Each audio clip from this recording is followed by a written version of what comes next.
Coming into Kalbarri, we stopped to check out the scenery. The town of Kalbarri has a population of around 1,500.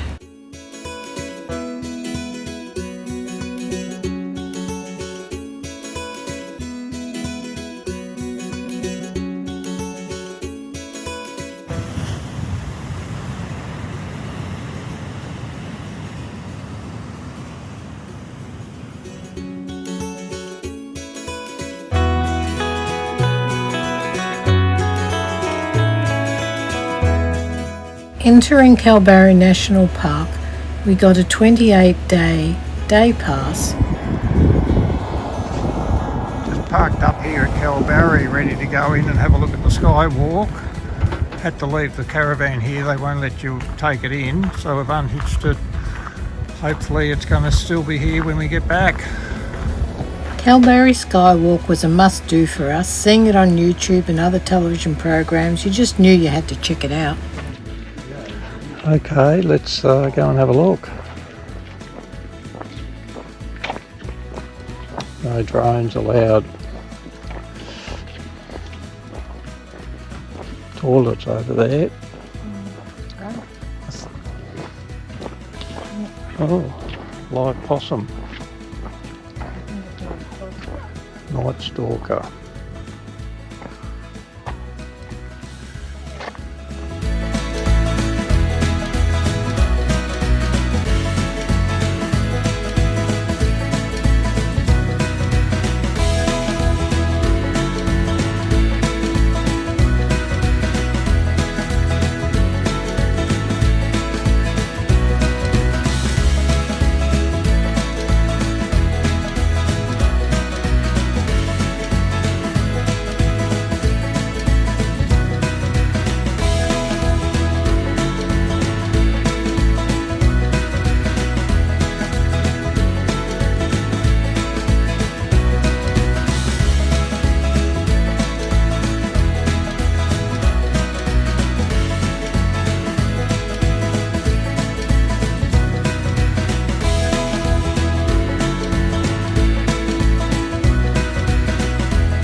Once you get out there on the Skywalk, the views are sensational.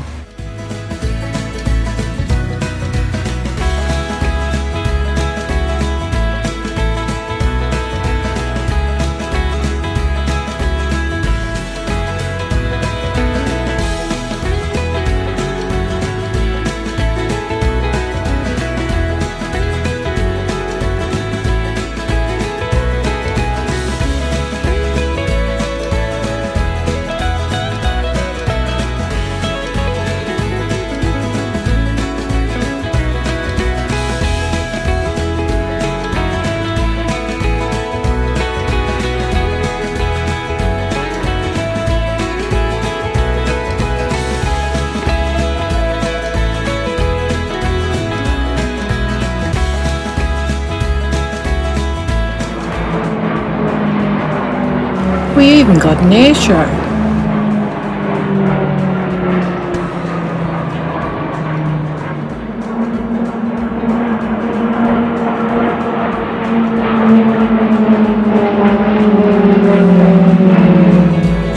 Now let's get back to these amazing views from the Skywalk.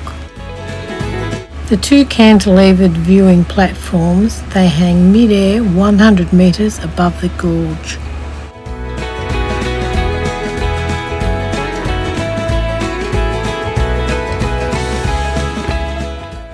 Breathtaking views of the Murchison River Gorge and its spectacular surrounding landscape.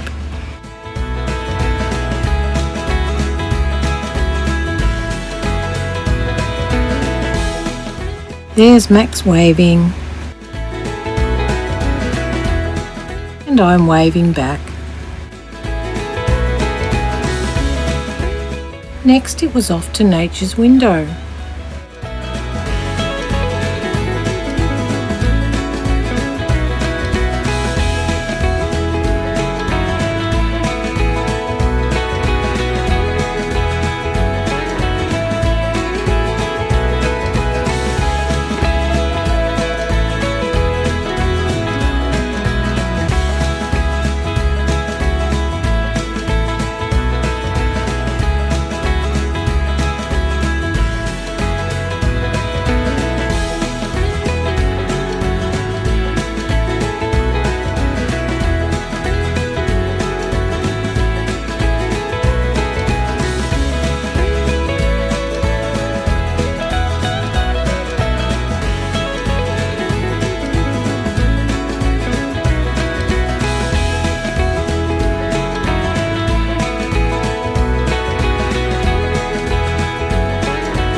Well, that was a bit of a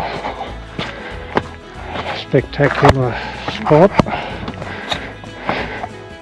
There's about 20 people waiting, and I wasn't going to wait another 20 minutes or so for them to clear out, so I'll tick this off the list anyway, make my way back up the top.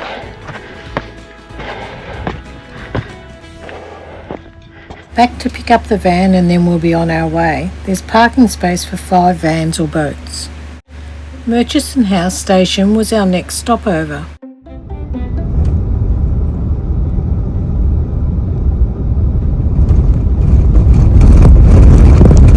Right, there goes the shower door.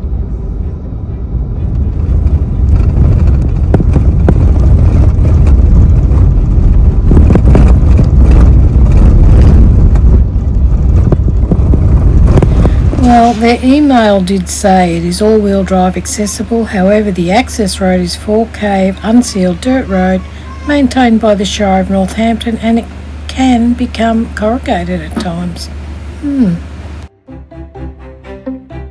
It cost $40 for the night.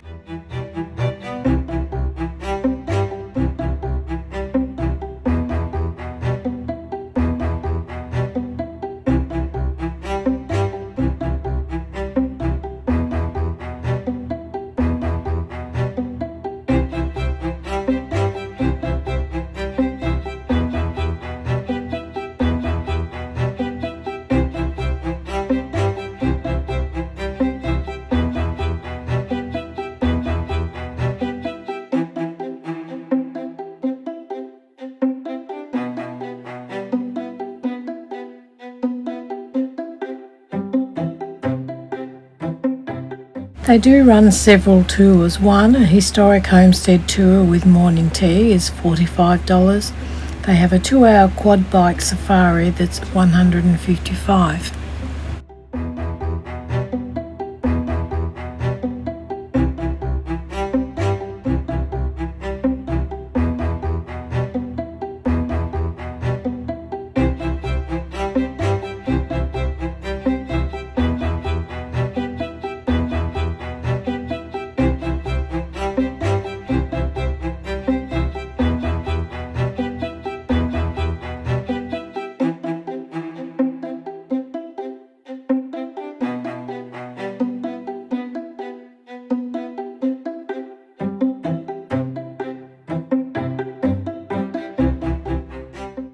How beautiful is that?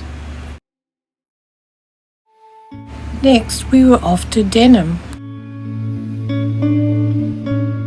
We stayed at Shark Bay Caravan Park for 3 nights for $48 a night. Don't know about seeing in that backyard there though.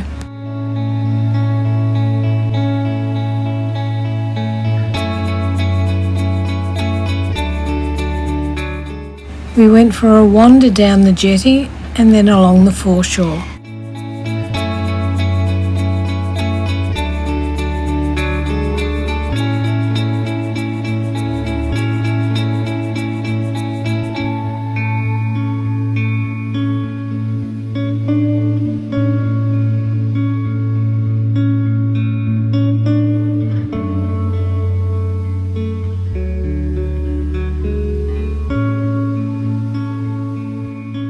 Denham has a permanent population of around 600.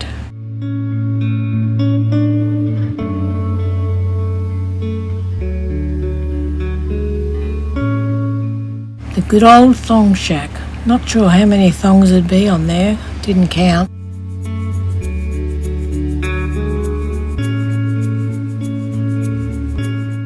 We have seen so many blue trees in WA. They are powerful symbols of hope.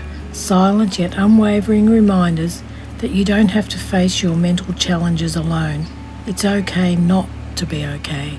The Blue Tree Project began in 2019 after the tragic loss of Jaden White, a loved son, brother and friend, to suicide in 2018. For more information on the Blue Tree Project, check out their website. We visited Peron Station.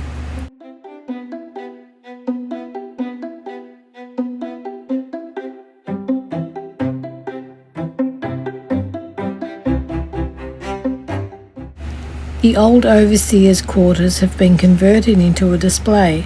A large wall mural shows the local Aboriginal people, French maritime explorers, early pastoralists and fishers, through to the conservation managers of today.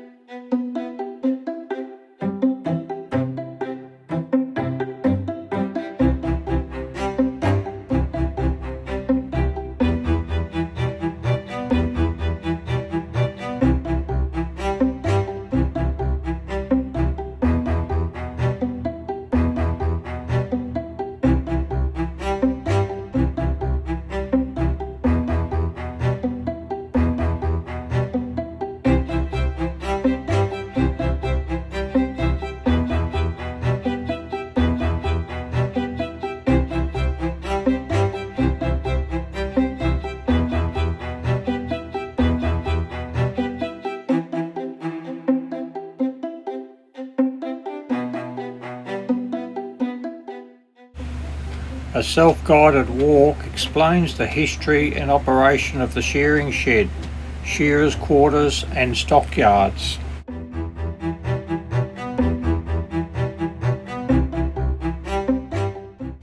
The sheep are brought into the holding pens ready to be shorn.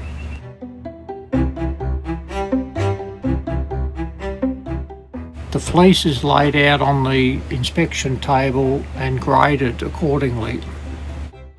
Once sorted, the fleeces go into the bales and then into the press.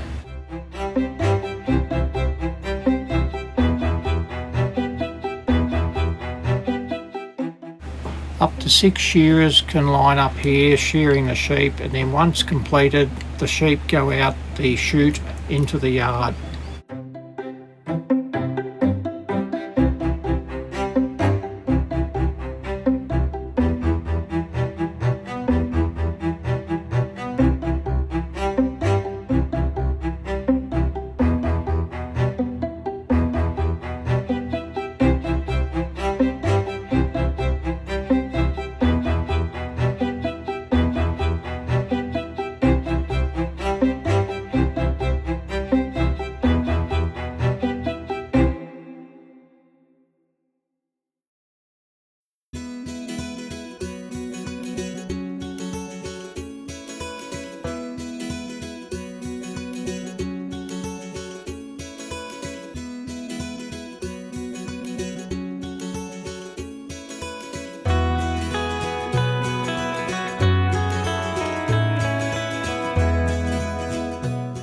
Here are some of the people lining up to feed the dolphins.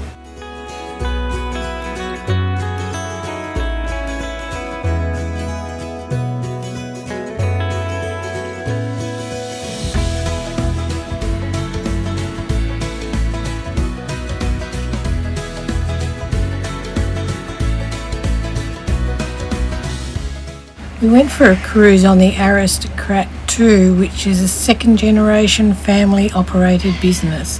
Great to support businesses like that.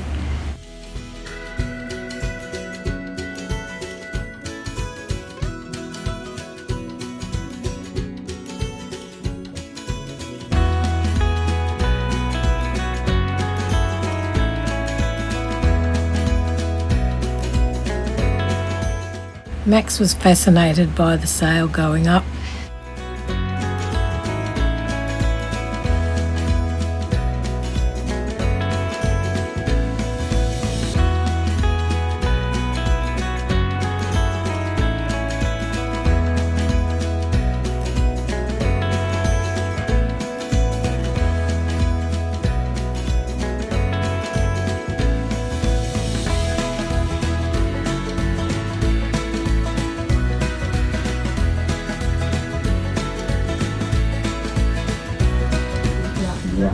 But people on here, they're definitely some of our much more regular girls. And they're usually the ones that we see hanging out here nice and close into Monkey Mire.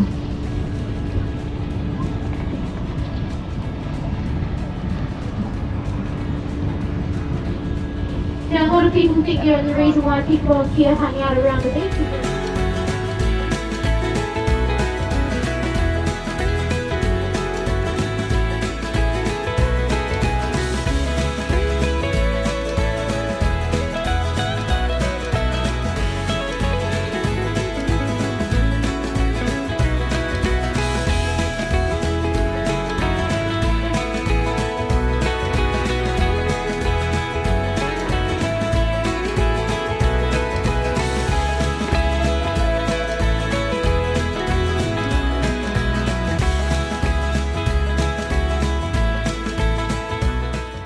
Another group feeding the dolphins as we came back.